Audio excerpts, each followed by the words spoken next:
Hello everyone. Welcome to For Nurses Preparation YouTube channel. I am Neeraj Kumar Kathal.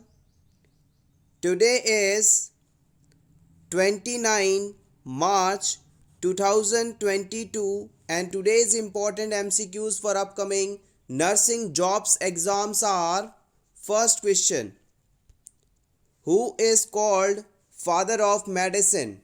इन चारों options में से आपको select करना है कि किसे आप फादर ऑफ मेडिसिन के नाम से जानते हैं। Louis Pasteur, Lord Lister, Hippocrates या फिर डार्विन।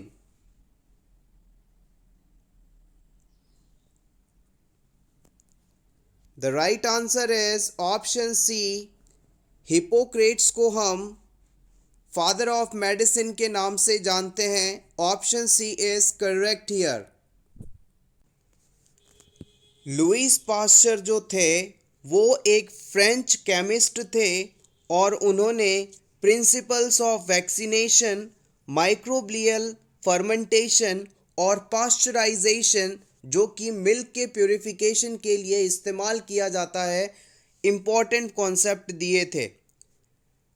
जोसेफ लिस्टर जो हैं उन्हें हम फादर ऑफ एंटीसेप्टिक सर्जरी के रूप में जानते हैं क्योंकि इन्होंने ही सर्जरी में एंटीसेप्टिक मेडिसिन्स का इस्तेमाल करने वाला कॉन्सेप्ट दिया था। चार्ल्स डार्विन जो कि एक नेचुरलिस्ट थे, इन्होंने थ्योरी ऑफ इवैल्यूएशन को दिया था। Next question, urine containing HCG is an important sign of. आपको बताना है कि अगर किसी क्लाइंट के यूरिन में ह्यूमन कोरियोनिक गोनेडोट्रोपिन हार्मोन यानी HCG मौजूद हो तो ये किस चीज़ को बताता है? Meningitis, acute renal failure, pregnancy या फिर renal tumour.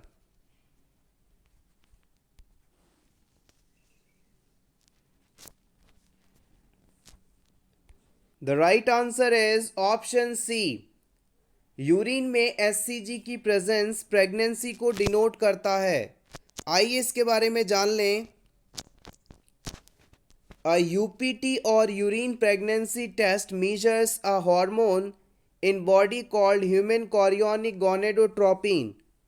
HCG is a hormone produced during pregnancy. It appears in the blood and urine of pregnant women as early as 10th day after conception. So after 8 to 10 days you can detect pregnancy state by UPT test. Pregnancy को confirm करने के लिए हम जो kit वाला test करते हैं उसे यूरिन प्रेगनेंसी टेस्ट या UPT टेस्ट के नाम से जानते हैं। कंसेप्शन यदि हुआ है तो इसके 10 दिन बाद यूरिन में HCG हार्मोन पाया जाता है और इन किट के द्वारा इसी हार्मोन को यूरिन में डिटेक्ट करके बताया जाता है कि प्रेगनेंसी है या नहीं। Next question, what should the nurse do to assess the neurovascular status of an extremity casted from the ankle to thigh? किसी पेशेंट में एंकल से लेकर थाई के बीच में कास्ट लगाया गया है, प्लास्टर किया गया है। इस पेशेंट में न्यूरोवैस्कुलर स्टेटस को असेस करने के लिए एज अ नर्स आप कौन सा इंटरवेंशन करेंगे? Option 1, palpate the femoral artery, आप फीमोरल आर्टरी को पाल्पेट करेंगे। या फिर assess for a positive Homan sign, positive Homan sign को असेस करेंगे। Compress and release the clients toenails, आप पेशेंट के अंगूठों को कंप्रेस करेंगे, रिलीज करेंगे। या फिर instruct the client to flex and extend the knee, आप इस पेशेंट को घुटनों को मोड़ने और फैलाने के लिए कहेंगे।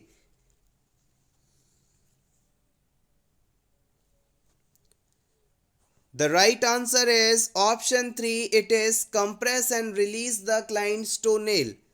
न्यूरोवैस्कुलर स्टेटस असेसमेंट का सिंपली मतलब है कि इस पेशेंट में नर्व्स और ब्लड वेसल्स प्रॉपरली फंक्शन कर रही है या नहीं, नर्व्स ट्रांसमिशन हो पा रहा है या नहीं, ब्लड ट्रांसपोर्ट हो पा रहा है या नहीं, इस चीज़ को हमें असेस करना था। आइए इसके बारे में और जान लें। Capillary refill based on blanch test is an accurate assessment for neurovascular integrity, immediate refill is expected. Patient में हम जब पैर के अंगूठे को दबाकर छोड़ रहे थे, बेसिकली इस टेस्ट को हम ब्लांच टेस्ट के नाम से जानते हैं, और इस टेस्ट में हम कैपिलरी रिफिल होने में कितना टाइम लेती है इस चीज का असेसमेंट करते हैं। हम जब पैर के अंगूठे को जिस पैर में कास्ट किया गया है उसे दबाते हैं तो वहाँ पर जो माइन्यूट ब्लड वेसल्स कैपिलरीज हैं इनमें ब्लड खाली हो जाता है, और जब हम वापस अंगूठे से प्रेशर को रिलीज करते हैं तो वापस ब्लड इन कैपिलरीज में भरता है। जैसे ही ये ब्लड वहाँ पहुँचेगा वो अंगूठा, वो टो वापस से रेड हो जाएगा। तो वाइट होने से लेकर वापस रेड होने में कितना टाइम लगा, इस टाइम पीरियड को हम एनालाइज करते हैं, कैपिलरी रिफिल टाइम पीरियड कहते हैं। अगर ये टाइम पीरियड 1 से 2 सेकंड तक है तब तो हम ये मान सकते हैं कि न्यूरोवेस्कुलर फंक्शनिंग प्रॉपर है। अगर इससे ज़्यादा समय लगता है तो हम तुरंत फिजिशियन को इन्फॉर्म करेंगे कि जो कास्ट हमने किया है वो काफ़ी ज़्यादा टाइट है और पेशेंट में सर्कुलेशन इम्पेयर हो सकता है, फर्दर कॉम्प्लिकेशंस हो सकते हैं। Palpation of the pedal pulse, which is distal to injury, is more appropriate than palpation of femoral artery. Option में बताया गया कॉन्सेप्ट गलत है। यहाँ पर जिस एरिया में कास्ट किया गया है उससे डिस्टल पार्ट में आपको हमेशा सर्कुलेशन चेक करना है। Pain is associated with Homan sign indicate thrombophlebitis, not compromise of blood flow और इनर्वेशन। हम यहाँ पर होमान साइन का असेसमेंट नहीं करेंगे बिकॉज होमान साइन उन पेशेंट्स में चेक किया जाता है जिनमें थ्रोम्बोफ्लेबाइटिस या डीप वेन थ्रोम्बोसाइटिस होने की संभावना हो। Flexion and extension of affected knee is impossible with the cast. इस पेशेंट में आपने एंकल से लेकर थाइस तक प्लास्टर लगाया है, तो क्या आप घुटनों से इसका पैर मोड़ पाएंगे? फ्लेक्शन और एक्सटेंशन इस कास्ट लगने के कारण इम्पॉसिबल है, तो ये ऑप्शन भी गलत माना जाएगा। Next question, most common complication of tuberculosis meningitis in children. बच्चों में ट्यूबरक्यूलोसिस मेनिंजाइटिस के बाद होने वाला मोस्ट कॉमन कॉम्प्लिकेशन कौन सा है, ये आपको सेलेक्ट करना है। Option A encephalitis, option B subdural empyema, option C hydrocephalus, option D brain abscess.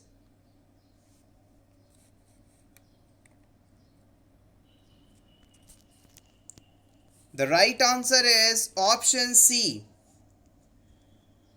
बच्चों में ट्यूबरक्यूलोसिस मेनिंजाइटिस होने के बाद सबसे ज़्यादा कॉम्प्लिकेशन के रूप में हाइड्रोसिफेलिस देखा जाता है। हाइड्रोसिफेलिस का मतलब है ब्रेन में इंट्राक्रेनियल फ्लूइड का बढ़ जाना, इंट्राक्रेनियल प्रेशर का बढ़ जाना। आइए अब जान लेते हैं एग्जैक्टली ट्यूबरक्यूलोसिस मेनिंजाइटिस कंडीशन क्या होती है। हमारे ब्रेन और स्पाइनल कॉर्ड को 3 लेयर्स घेर कर रखती हैं। इन लेयर्स को हम मेनिंजाइटिस के नाम मेनिंजिस के नाम से जानते हैं। सबसे बाहर वाली लेयर ड्यूरा मैटर, बीच वाली एरेक्नॉइड और सबसे अंदर वाली पाइया मैटर।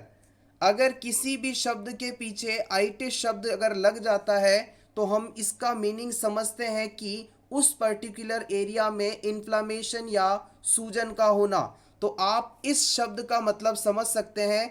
मेनिंजाइटिस एक ऐसी सिचुएशन है या कंडीशन है जिसमें ब्रेन और स्पाइनल कॉर्ड को कवर करने वाली मेनिंजेस लेयर के अंदर किसी प्रकार की इन्फ्लामेशन आ जाए, ये कंडीशन मेनिंजाइटिस कहलाती है। और ट्यूबरक्यूलोसिस मेनिंजाइटिस का मतलब है ऐसी मेनिंजाइटिस वाली कंडीशन जो कि टीबी कॉज करने वाले माइकोबैक्टीरियम ट्यूबरक्यूलोसिस द्वारा हो। एक बार फिर से रिपीट करते हैं, अगर मेनिंजाइटिस का कारण माइकोबैक्टीरियम ट्यूबरक्यूलोसिस नामक टीबी बैक्टीरिया है तो ये कंडीशन ट्यूबरक्यूलोसिस मेनिंजाइटिस के नाम से जानी जाती है। अब हम बात करते हैं कि एन्सेफेलाइटिस शब्द का क्या एग्जैक्ट मीनिंग होता है। एन्सेफेलाइटिस का मतलब होता है कि ब्रेन में इन्फ्लामेशन का आना। गौर कीजिएगा, मेनिंजाइटिस शब्द का मतलब था कि ब्रेन को कवर करने वाली जो मेनिंजियल लेयर है उसमें इन्फ्लामेशन का होना, जबकि एन्सेफेलाइटिस एक ऐसी कंडीशन है जिसमें ब्रेन में ही इन्फ्लामेशन आ जाती है। और एन्सेफेलाइटिस का अगर आपसे मोस्ट कॉमन कॉज पूछा जाए तो आप बता सकते हैं वायरल इन्फेक्शन। नेक्स्ट हम बात करते हैं ऑप्शन बी में दिए गए शब्द सबड्यूरल एम्फाइमा की। सबड्यूरल एम्फाइमा का मतलब है हमारे ब्रेन को कवर करने वाली ड्यूरा मैटर और एरेक्नॉइड मैटर के बीच में अगर किसी प्रकार का इन्फेक्शन हो जाए तो ये कंडीशन सबड्यूरल एम्फाइमा के नाम से जानी जाती है। और लास्ट जो ऑप्शन है ब्रेन एब्सेस, इसका मतलब होता है कि अगर किसी पर्सन में कोई इन्फेक्शन हुआ या हेड इंजरी के बाद किसी प्रकार का बैक्टीरिया या फंगल इन्फेक्शन ब्रेन में हो जाए और इन बैक्टीरिया और फंगस द्वारा वहाँ पर पस फॉर्मेशन किया जाने लगे तो ये कंडीशन ब्रेन एब्सेस कहलाती है। एब्सेस का मतलब होता है सिंपली उस एरिया में पस फॉर्मेशन हो जाना। Next question, the nurse is caring for a client scheduled for removal of pituitary gland. The nurse be particularly alert for. किसी पेशेंट में पिट्यूटरी ग्लैंड को रिमूव करना है और इस दौरान किस फाइंडिंग के लिए नर्स को अलर्ट रहना चाहिए। नेज़ल कंजेशन के लिए, एब्डोमिनल टेंडरनेस के लिए, मसल टिटैनी के लिए या फिर ओलिग्यूरिया के लिए।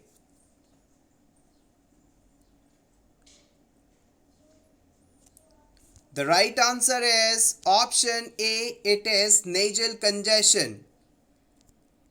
Removal of pituitary gland is usually done by transsphenoidal approach through the nose. Nasal congestion further interferes with the airway. हम इस बात को अच्छी तरह से जानते हैं कि हमारी जो पिट्यूटरी ग्लैंड है वो एक पी शेप्ड ग्लैंड है जो कि जस्ट बिहाइंड द नोज पाई जाती है और इसके जस्ट ऊपर हाइपोथैलेमस होता है। इस ग्लैंड को जब भी हमें रिमूव करना होता है तो मोस्ट ऑफ द टाइम हम ट्रांसस्फेनॉइडल अप्रोच का इस्तेमाल करते हैं, यानी कि नोज के थ्रू इसे बॉडी से बाहर निकालते हैं। और जब हम इस रूट का इस्तेमाल करते हैं तो इस जगह पर एयरवे का अल्टरेशन होने की संभावना रहती है, नेज़ल कंजेशन होने की संभावना रहती है, जिससे पेशेंट में रेस्पिरेशन रिलेटेड प्रॉब्लम हो सकती है। सो हमेशा याद रखें, जब भी पिट्यूटरी ग्लैंड को ट्रांसस्फेनॉइडल अप्रोच द्वारा रिमूव किया जाए तो हमें पेशेंट में नेज़ल कंजेशन के लिए अलर्ट रहना है। पिट्यूटरी ग्लैंड हमारी बॉडी की बहुत ही इम्पॉर्टेंट ग्लैंड है।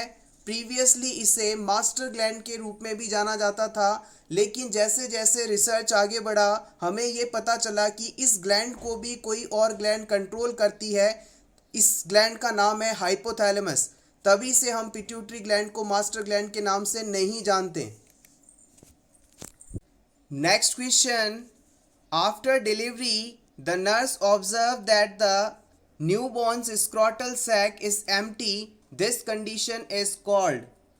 आपको बताना है कि डिलीवरी के बाद किसी न्यूबॉर्न बेबी में स्क्रॉटल सैक जो हैं एम्प्टी हैं, यानी स्क्रॉटम में टेस्टिस मौजूद नहीं है। इस सिचुएशन को आप किस नाम से जानते हैं ये आपको बताना है। एन्यूरेसिस, क्रिप्टोचिडिज्म, ऑर्कियोपेक्सी या फिर एपिस्पेडियासिस?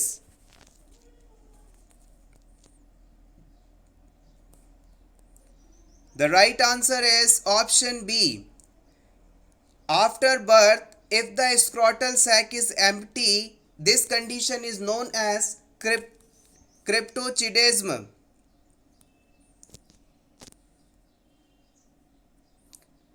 Cryptochidism is when one or both testicles do not descend into the scrotum while the fetus is developing.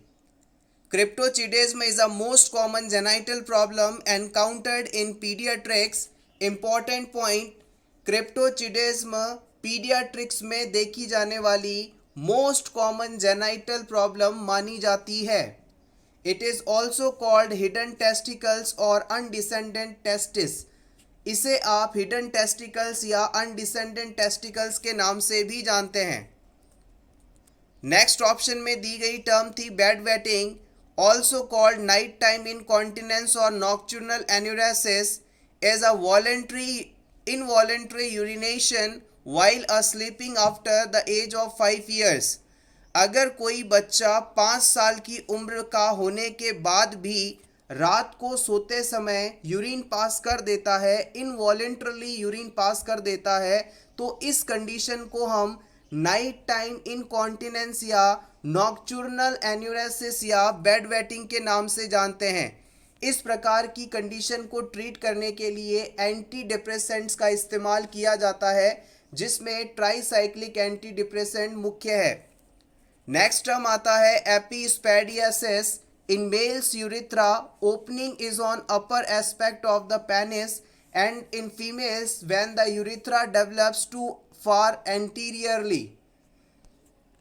एपिस्पेडियासिस का सिंपल मीनिंग है कि यूरिथ्रल ओपनिंग का नॉर्मल पोजीशन पे ना होना. अगर मान लीजिए मेल्स की बात की जाए तो यूरिथ्रल ओपनिंग यहाँ पर होती है नॉर्मली, और एपिस्पेडियासिस वाली कंडीशन में यूरिथ्रल ओपनिंग ऊपर की तरफ मौजूद होगी पेनिस पर. नेक्स्ट, ऑर्कियोपेक्सी क्या है? Orchiopexy is a surgical correction of cryptorchidism. Newborn baby में यदि टेस्टिस स्क्रोटम में डिसेंट डाउन नहीं हुए हैं तो इन्हें सर्जरी द्वारा स्क्रोटम तक लेकर आने वाला जो प्रोसेस है, जो सर्जरी है, उसे आप ऑर्कियोपेक्सी के नाम से जानते हैं. Next question, a virus found in shellfish from contaminated water and food what are handled by infected individuals then eaten raw can cause. किसी कंटेमिनेटेड वाटर में पाई जाने वाली इन्फेक्टेड सेलफिश को अगर कोई पर्सन खाता है तो उसे कौन सा डिजीज़ हो सकता है, ये आपको बताना है. Influenza, hepatitis A, hepatitis B या फिर शिओवो वायरस.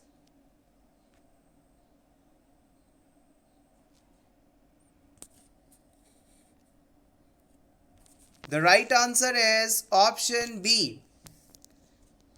देखिएगा, टोटल 5 प्रकार के हेपेटाइटिस होते हैं. Hepatitis A, B, C, D और ई.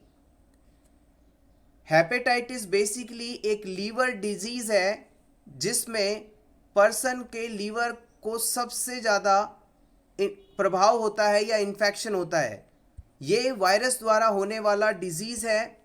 और याद रखिएगा, एग्ज़ाम पॉइंट ऑफ व्यू से जो चीज़ सबसे इम्पॉर्टेंट है वो है कि हेपेटाइटिस ए और ई जो हैं ये कंटेमिनेटेड फूड और वाटर द्वारा फैलने वाला हेपेटाइटिस है, या यूँ कहें कि ये एंट्रल रूट से ट्रांसमिट होता है. एग्ज़ाम में ये चीज़ बार बार पूछी जाती है, जैसे कि इस क्वेश्चन में भी पूछी गई थी कि कंटेमिनेटेड फूड और वाटर से कौन सा हेपेटाइटिस होता है, तो आप बताएंगे हेपेटाइटिस ए और ई जो हैं इनसे फैलते हैं. इसके अलावा बी, सी और डी ये पेरेंट्रल रूट से ट्रांसमिट होने वाले हेपेटाइटिस के टाइप हैं.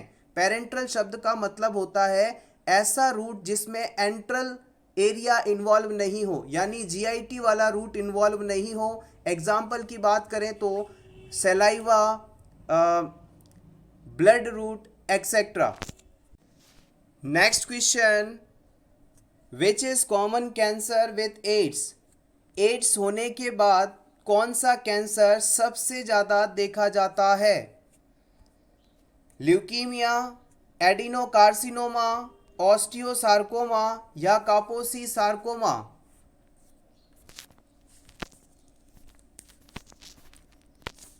The right answer is option D. It is Kaposi sarcoma. AIDS वाले पेशेंट्स में कापोसी सार्कोमा इम्पॉर्टेंटली देखा जाने वाला कैंसर है. कापोसी सार्कोमा एग्जैक्टली क्या है इसे भी डिस्कस कर लेते हैं. A cancer that causes lesion in soft tissues. कापोसी sarcoma soft tissues में होने वाला कैंसर है जिसके द्वारा सॉफ्ट टिश्यूज में घाव या लीजन्स बन जाते हैं. कापोसी sarcoma causes lesions to grow in skin, lymph node, internal organs, mucous membrane, lining of mouth, nose and throat. इन सभी एरिया में ये कैंसर हो सकता है. It often affect people with immune deficiencies such as HIV and AIDS. हम सभी इस बात को जानते हैं कि जैसे ही किसी पर्सन को एड्स होता है, इस वायरस के द्वारा हमारा जो इम्यूनिटी सिस्टम है उसे पूरी तरह से ख़त्म कर दिया जाता है. यानी कि अब हमारी बॉडी एक छोटे से इन्फेक्शन से भी लड़ने के लिए काबिल नहीं रह जाती.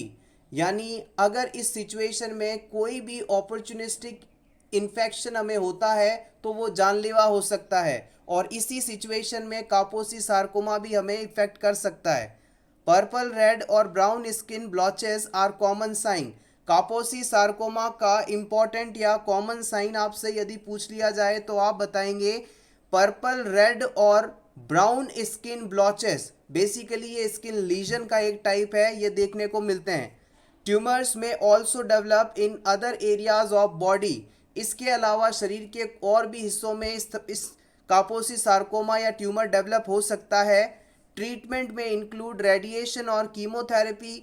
रेयरली सर्जरी में बी रिक्वायर्ड. कापोसी सार्कोमा का ट्रीटमेंट यदि आपसे पूछा जाए तो आप बताएंगे रेडिएशन और कीमोथेरेपी. सर्जरी बहुत ही कम इसमें की जाती है. Next question, the nurse is making initial rounds on the client with C5 fracture and crutch-filled tongues. Which equipment should be kept at the bedside? किसी पेशेंट को नेक वाले एरिया में C5 फ्रैक्चर हुआ है और इस पेशेंट में क्रच-फिल्ड टंग्स लगे हुए हैं. इस पेशेंट के पास कौन सा इक्विपमेंट हमें ज़रूर रखना चाहिए? Pair of forceps, tourniquet wrench, a pair of wire cutters या फिर screw driver?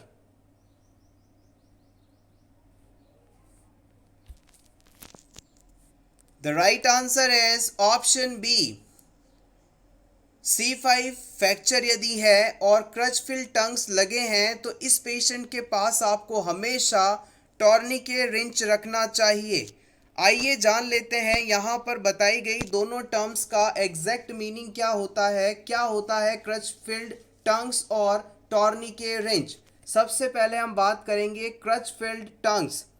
It is a traction device whose pin are inserted into the skull to distract and immobilize the neck. Crutch-filled tongues are used to establish fractures of cervical spine. अगर किसी patient को गर्दन वाले हिस्से में fracture हो जाए, cervical spine area में फ्रैक्चर हो जाए, तो उसकी गर्दन को इमोबिलाइज करने के लिए जो ट्रैक्शन इस्तेमाल किया जाता है उसको हम क्रच फिल्ड टंग्स के नाम से जानते हैं. इस ट्रैक्शन को लगाने के लिए इसकी जो पिन होती है उसे हमारे स्कल के अंदर डालकर टाइट कर दिया जाता है. अब बात करते हैं टॉर्निके रिंच क्या है इसकी. It is kept at bed side to tighten और loosen the screw of Crutchfield tongs. The wrench controls the amount of pressure that is placed on the screw. अब आपने पेशेंट की गर्दन को स्थिर रखने के लिए जो ट्रैक्शन लगाया है उसे टाइट या ढीला करना है तो इसके लिए एक टॉर्निके रिंच नामक इक्विपमेंट की ज़रूरत होती है. आपने आपके घर में जब प्लम्बर काम करने आता है तो आपने देखा होगा उसके पास इस तरह का कोई डिवाइस होता है जिसकी मदद से वो टैप को टाइट करता है। इसे बोलें तो पाना रिंच कहते हैं। इसे यहाँ से टाइट करके इसके साइज को एडजस्ट किया जाता है, फिर इसे घुमाते हैं तो वो चीज़ टाइट होती है। उसी प्रकार से ये रिंच है जिसकी मदद से हम इस ट्रैक्शन को टाइट या लूज कर सकते हैं पेशेंट की सिचुएशन और डिमांड के अनुसार। आप चाहें तो इसका स्क्रीनशॉट ले सकते हैं। Next question, the complementary feeding involves. Complementary feeding में क्या क्या इन्वॉल्व किया जाता है ये आपको सेलेक्ट करना है। Timely, adequate, active, all of the above.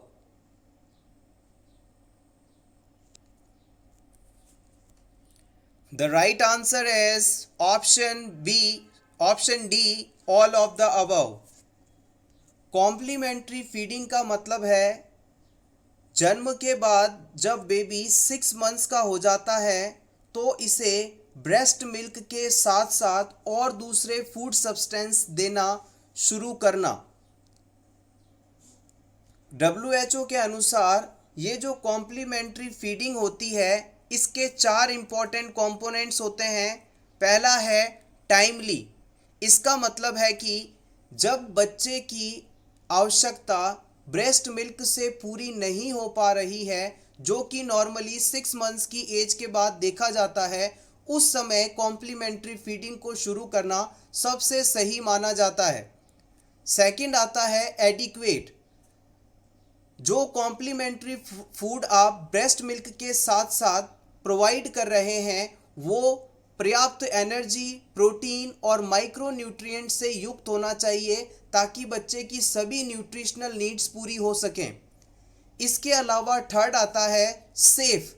Safe का मतलब है कि जब इस कॉम्प्लीमेंट्री फूड को आप तैयार करें तो हाइजीन यानी साफ़ सफाई का ख्याल रखें, उसे प्रॉपरली प्रिपेयर किया जाए, सही और साफ़ जगह पर स्टोर किया जाए, साफ़ हाथों से इस फीडिंग को दिया जाए, जो यूटेंसिल्स इसमें इस्तेमाल होंगे वो सेफ़ होने चाहिए और बैटल बॉटल्स या टीट्स के द्वारा इसे आपको नहीं देना है।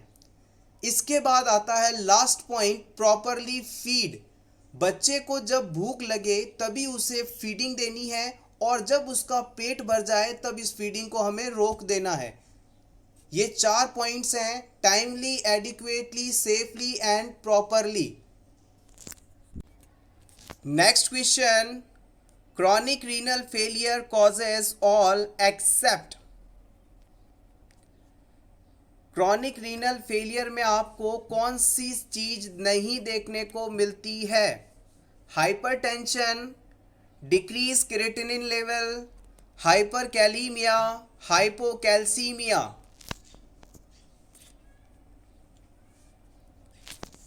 The right answer is option B, decrease creatinine level. Question पर गौर कीजिएगा। हम सभी इस बात को जानते हैं कि हमारी बॉडी में जब किडनीज प्रॉपरली फंक्शन नहीं करती हैं तो क्रिएटिनिन का लेवल इंक्रीज होता है, यानी कि बॉडी इस क्रिएटिनिन को बॉडी से बाहर भेज नहीं पा रही है क्योंकि किडनीज काम नहीं कर रही हैं। Clinical features related to CKD include hypertension, hyperkalemia, hypocalcemia, hyperphosphatemia and hyponatremia. Hyponatremia का मतलब होता है लो सोडियम लेवल, और ऐसा इसलिए होता है क्योंकि किडनीज यूरिन का फॉर्मेशन नहीं कर पा रही हैं। इस वजह से जो फ्लूइड है वो बॉडी में ही रुकने लगता है और पेशेंट में मौजूद जो सोडियम है वो डाइल्यूट हो जाता है। इस कारण पेशेंट में सोडियम की कमी देखी जाती है। इसके अलावा रीनल फेलियर होने पर सीरम क्रिएटिनिन और ब्लड यूरिया नाइट्रोजन लेवल बढ़ जाता है। Next question, smallest when is called. सबसे छोटी वेन कौन सी है उसे आपको सेलेक्ट करना है। कैपिलरी, वेना कावा, वेन्यूल या साइनस।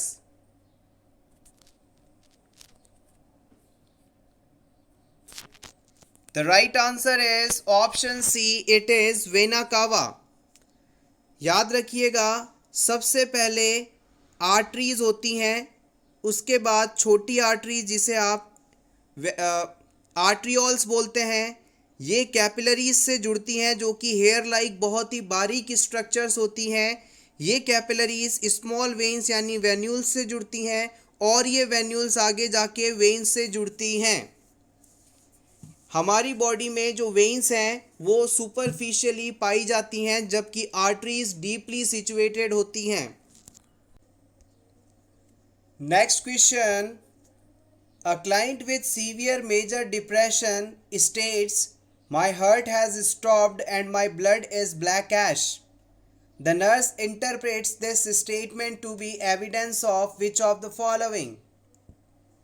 अगर कोई पेशेंट जो कि डिप्रेशन में है और आपसे कहता है कि मेरे हार्ट ने काम करना बंद कर दिया है और मेरा जो ब्लड है वो ब्लैक ऐश में कन्वर्ट हो गया है, काली राख की तरह हो गया है, इस सिचुएशन में आप इस स्टेटमेंट को किस प्रकार से आइडेंटिफाई करेंगे? क्या ये हेल्यूसिनेशन है, क्या ये इल्यूशन है, क्या ये डेल्यूशन है, या फिर इनमें से कोई नहीं?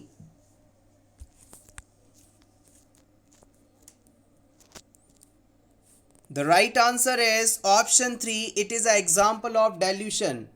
एग्जाम पॉइंट ऑफ व्यू से हेल्यूशन, इल्यूशन और डेल्यूशन ये तीनों ही टर्म्स बहुत ही इंपॉर्टेंट हैं. प्रीवियस एग्जाम में अल्टरनेटिवली यहाँ से क्वेश्चंस पूछे जाते हैं. The client with severe depression may experience symptoms of psychosis such as hallucination and delusion that are typically mood congruent. The statement, "My heart has stopped and my blood is black ash," is a mood congruent somatic delusion. A delusion is a firm, false, fixed belief that resistant to reason or fact. सबसे पहले बात करेंगे dilution क्या है. Dilution शब्द का मतलब होता है कि पेशेंट जब किसी गलत चीज को सही अगर मान ले तो आप कितने भी उसे रैशनल दें, फैक्ट्स बताएं, उसे आप करेक्ट नहीं करवा पाते. डेल्यूशन एक अनशेकेबल फॉल्स फिक्स्ड बिलीफ होता है जिसे आप बदल नहीं सकते. पेशेंट ने एक बार ये कह दिया कि मेरे दिल ने काम करना बंद कर दिया है, तो आप उसे कितना भी रैशनल दें, हार्ट रेट भी सुना दें उसकी, तो भी वो नहीं मानेगा कि क्या हाँ मेरा हार्ट काम कर रहा है. वो हमेशा मानेगा, उसे फिक्स्ड फॉल्स बिलीफ है कि मेरा हार्ट बंद हो चुका है तो बंद हो चुका है. इस प्रकार के स्टेटमेंट्स हम ये बता सकते हैं कि पेशेंट को मूड कॉन्ग्रुएंट सोमैटिक डेल्यूशन हुआ है. It is a type of dilution, mood congruent somatic dilution. इसके अलावा इल्यूशन और हेल्यूसिनेशन की यदि बात की जाए तो हेल्यूसिनेशन का मतलब है कि पेशेंट को वो सभी चीज़ें सुनाई, दिखाई या महसूस होने लगती हैं जो वास्तव में है ही नहीं. वास्तव में है ही नहीं. इट इज़ अ हेल्यूशन, है ही नहीं. पेशेंट को कुछ ऐसा सुनाई देगा जो कि नहीं है वहाँ, कुछ ऐसा दिखाई देगा जो नहीं है वहाँ. It is called visual hallucination, auditory hallucination. Patient को टेस्ट आता है कुछ ऐसा जो वास्तव में उसके फूड में नहीं है, उसे कुछ ऐसी फीलिंग होती है या उसे टच सेंसेशन होता है जबकि उसके आसपास कोई नहीं है. these all are the examples of hallucination. और इल्यूशन की बात की जाए तो यहाँ पर एक्सटर्नल स्टिमुलाई तो होता है लेकिन पर्सन द्वारा उसे गलत परसीव किया जाता है. जैसे कि आप एक रोड पर जा रहे हैं और रात का समय है, आपने रोड पर पड़ी रस्सी के टुकड़े को सांप समझ लिया, यानी यहाँ पर कोई ऑब्जेक्ट तो है, स्टिमुलाई तो मौजूद है, लेकिन आप उसे गलत पहचान लेते हैं, तो ये कंडीशन इल्यूशन के नाम से जानी जाती है. Next question.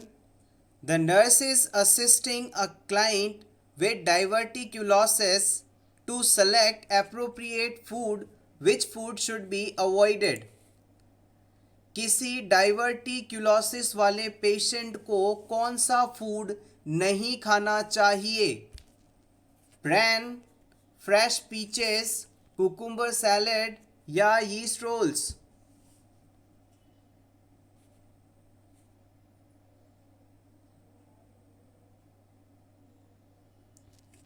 The right answer is option C, it is cucumber salad.